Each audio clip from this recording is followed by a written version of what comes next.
Paul, you've been saying for years on this show that we were in an overpriced market, and then COVID hit, and then we went super overpriced and everything. The housing market's gone bonkers, and it's a confusing time for value investors like us because it's rather boring when we get criticized for constantly doing videos where we're not buying a stock because it's just overvalued. We bought several stocks in the last 6 months. You've sold off some of your houses. You used to have a lot more. You've sold off at least a third of them. You're stockpiling cash. So the question is, when the inevitable next correction occurs, whether it's timed both with the housing, the economy, and the stock market, what steps can we move toward either buying real estate, sticking with stocks? What is your mindset on this as an investor? I represent the folks watching, and so I'll play along, folks, and ask as many questions as I can as Paul describes the play of investing in real estate, asset classes, or stocks. Go ahead, Paul. So first off, guys, follow us on Instagram. You'll see a lot of stuff that we do personally in our lives. It's a lot of fun. I don't view it as, do I buy stocks or do I buy real estate, and they're mutually exclusive. I look at it as, okay, I look at stocks as if you have a 401k Roth IRA, max those things out.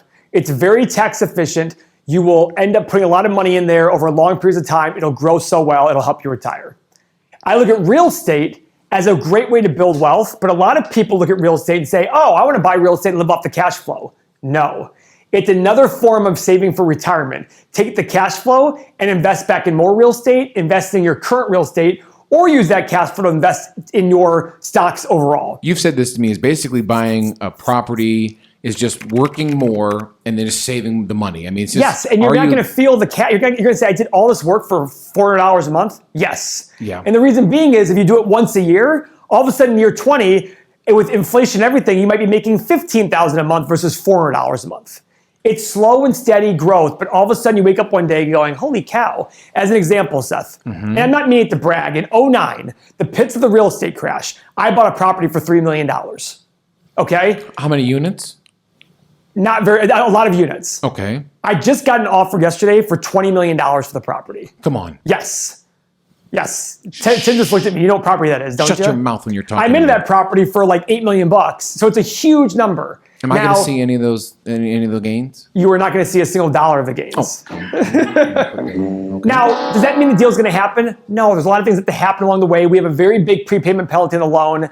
So I put the chance of the deal happening about 15%. But the point is, the property got a $20 million offer. Wow. That sounds incredible. You might sit there and say, oh my God. Yes, but all along the way, I didn't experience myself going from 3 million to 20 million. I experienced headache after headache after headache and dealing with this and rehabbing this and doing this. And it's like, and all of a sudden you wake up 10, 11 years later and you're like, oh, I have a pretty good asset here. We went through a fire on the property, a multi-million-dollar lawsuit against the insurance company. It was losing $1 million a year at one point because of this fire. I mean, it was a fiasco.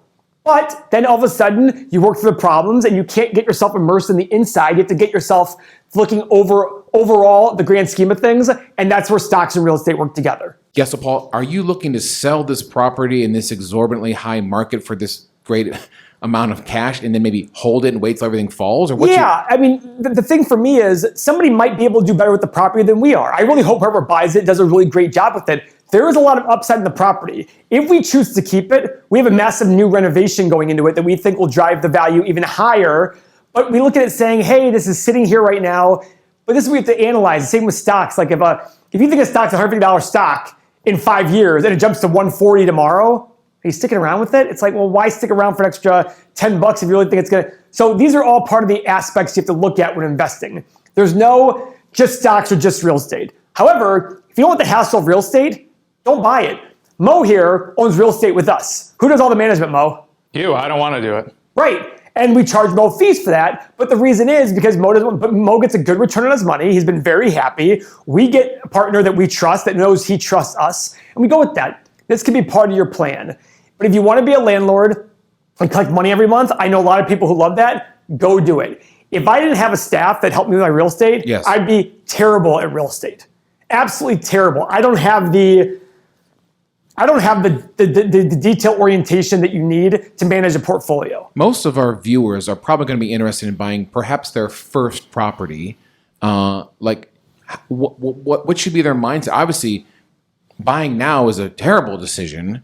So It's hard to find good deals right now. How can they start prepping themselves? Maybe when everything crashes, obviously save money. Well, we don't even talk about crashing. I mean, inflation's high right now. As inflation goes up, real estate values are going up, rents are going up along the way, right? I mean, the property that we were selling right now, the rents we're getting are triple what we got 10 years ago. Triple. Now, we put a lot of money into the property that helped that, probably doubled it, and then inflation's taken over. But if you have a good process, if you can get a good return on your cash, so if you put a 20% down payment, you should be able to make about a 10 or 12% return on that cash for a good deal, 5 or 6% for an okay deal. But if you're managing it yourself, you'll easily be able, if you do that once a year, guys, once a year, investing 15 or 20 grand into real estate, you will do very well. Just like once a year, investing 15 or 20 grand into your 401k and Roth IRA, you will do very, very well over a long period of time. Mo, what made you finally decide to take, like $500,000 or something and invest in these Mexico houses? Like what? Yeah. Not only that, he had part of the real estate fund we have. So how did you finally pull the trigger?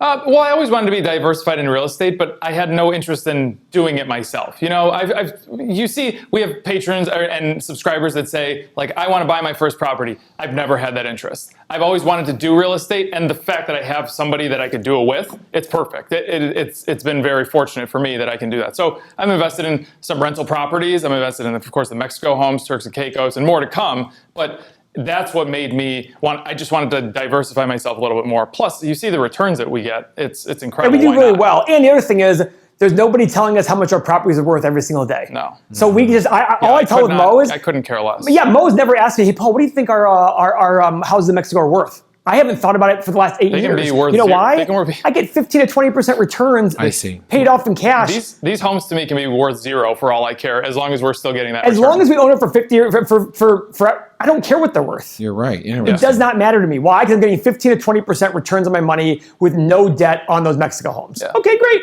Should our real estate buyers start thinking the same way? Yeah, and it's also easier because, I think Warren Buffett says that there's no ticker symbol on top of your house that says what your house is worth on a daily basis, right? You haven't worried about your house value unless it's big crashes that happen in major markets where you see your neighbor all of a sudden selling for $200,000 and you bought for $400,000. But even then, it's, just look at it and say, what's my cash flow? Make sure you buy for cash flow. Make sure you can always cover that mortgage, tax, insurance, maintenance numbers, management, all that stuff. And over long periods of time, you will do very, very, very well. Yeah. As long as you're paying down debt, inflation helps out, and rents go up. Just don't be afraid to drive those rents up. In the end, this concept of value investing that you've taught me is like, number one is actually looking at financials. Number two, buying at a great price. Has transferred to almost everything I do, Paul, whether I'm buying hobby type stuff that I'm into, or I'm just going grocery shopping. I literally, with my kids, I can start saying, Gio wanted, I told you this story before, but the Milwaukee Bucks won the championship, and he wanted a $25 hat. And when it was all said and done with tax, title, and shipping, it was a $44 hat. And he just looked at me like he kind of knew that hat is not worth $44, and maybe he can get it 6 months later for $18. Yeah. And so like, this transfer of this takes a long time. It's taken me 3 years on this show, and our viewers and our Patreon members, people in the Everything Money community, like they may. But why did your son get it so quickly? It's a very easy answer. Go on. He started young. Well, that's true. He wasn't affected by everybody else for 30 years of his life telling him, do it this way, the wrong way. He learned from us very quickly. Yes. Right? Yeah. And that's why your son's probably going to do very, very well in life financially, because even if he makes mistakes now, as long as he sticks with it and continues to learn, he will do very well. And that book, Psychology of Money, it talks about Warren Buffett. Warren Buffett's Warren Buffett because he started really early. Yeah. If he did the same returns from age 30 to 60 and invested a reasonable amount of money, which was even a lot for back then, he'd be worth 12 or 13 million bucks, not 85 billion. Yes. So we would never heard of him, even though he still did very well. I know people who get high teens, low 20% returns. We essentially do it over long periods of time. You're not going to hear from us. Why? Because it's just, I started young, but I also have more capital to deploy. It's going to be a lot of other factors that are involved. People know us now because we have a YouTube channel. Our returns are great, but we also have less capital deployed in those returns. I'm taking a lot of cash. So it's not about just saying, what's my best return possibility? Let me go do it. Because that's the case. The market recently says, go take margin call, go buy on margin for stocks. You'll make a ton of money. Well, no, because stocks don't always go up, contrary to popular belief. So it's all about all these balances. I do believe in diversification. There are great tax benefits for owning real estate as well. And just The other thing is, I love the idea of you have your stock portfolio, you have your real estate portfolio. You retire at 65. If you have 30 homes that you've owned, free and clear, holy cow, what's your cash flow going to be? You'll never touch your stock portfolio. You'll never need it. Yeah. You can learn options from us. You'll never need your stock portfolio. I mean, you can learn, you can take the dividends and the options income and live your life the way you want to. That's the great thing about learning that we didn't have with the internet 20, 30 years ago. Yeah. In the end, isn't it just easier to trade stocks and try to get in all this real estate, all the ins and outs? I mean, it's fun. And trading stocks is fun, but you have to do what makes sense to you. If it doesn't make sense to you, don't do it. Oh. There are a million ways to make money out there. Focus on the ones that make sense to you, and you'll do very, very well. if you like these conversations, go to everythingmoney.com, join our community. We have exclusive content that Paul, Mo, and I provide to you about these mindset type issues. We talk about the books that we love. That book club chat last week, Paul, was incredible. We are incredibly committed to our paid users. And when you pay, you get the software behind Paul. You can look at your real estate. You can look at your retirement calculator and all the stocks.